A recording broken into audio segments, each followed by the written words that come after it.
Là, je suis en train de faire la première étape de transformation de l'écorce de mûrier à papier pour la transformer en pâte à papier.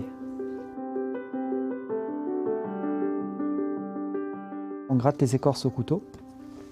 Sur les écorces, il y a 3 pellicules de l'extérieur vers l'intérieur. Donc, il y a du marron, du vert et du blanc. Le blanc servant à faire le papier traditionnel. Néanmoins, avec le marron et le vert, on les gratte, mais on les met quand même de côté. On arrive à faire un autre papier d'une autre qualité, d'une autre gamme. Mais voilà, on est à 0 déchet.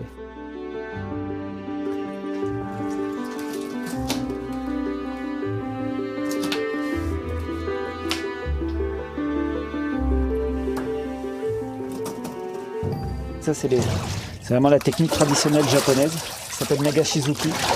L'air de faire courir la pâte sur le tamis. Et cette vague, en fait, oriente les fibres pour donner plus de résistance au papier. Et petit à petit, comme la vague sur la plage qui dépose le sédiment, ben là, on dépose la pâte à papier, ça construit la feuille.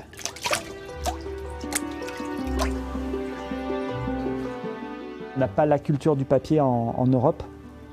On ne l'a pas autant que dans ces pays-là, au Japon ou en Asie.